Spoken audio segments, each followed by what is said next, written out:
Mga kapuso, pinasahi nga art sa paghimo sang portrait nga human sa hilo ginpakigbahin sa isa ka student artist sa San Miguel, Iloilo. Kini ang gintutukan ni Kim Salinas. Matahom, creative, kag-realistic nga naong sang isa ka tao. Makabililib bala nga artwork mga kapuso. Apang mas mapabilib kapagid kung imo mahibaluan nga ang artwork ang himo lang sa hilo. Ini ang ginatawag na string art o kung ang pag-arrange sang hilo, tubtob nga makahimo sang isa ka design. Ini sa karon ang ginakasakuan sang 20 anyos nga artist sa San Miguel, Iloilo. Nga gilayon nga na-fall in love sa art sang una ini nakita online. Interested ko kaya mo kung may potential ni siya klase si art kay kumbaga gamay lang ga obra tapos unique.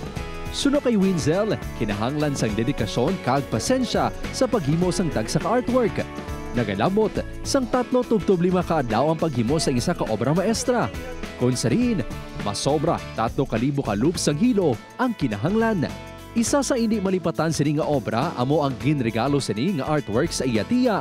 Kung sa rin, makitaan ang laragway sang duwa ka bata sini nga nagtaliwan na. So dito lang na ba ko sir nga what if padayon nun ko na lang diyan nga kay nang grabe gibla siya magpa-inspire ka tao sir kag amo na-appreciate man na nila bisan way patot sang bayad pero dito gid nga na-appreciate gidanda sir. Nagregalo man si Winzel sang artwork kay Miss Eco International 2025 Alexi Brooks bangod na inspire man ini sa kabuhi sang beauty queen.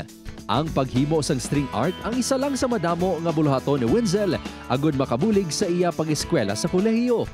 Handom sini nga mas makilala pang artwork sa syudad sang Iloilo. Una, hindi mo ma-appreciate ang art pero samtang gadugay makita mo gid ang picture nga duga clear gid siya sir. So amo na dapat lang stay consistent lang sa mga ginapangobra nga art. Upod kay Romel Porquia, Kim Salinas, One Western Visayas.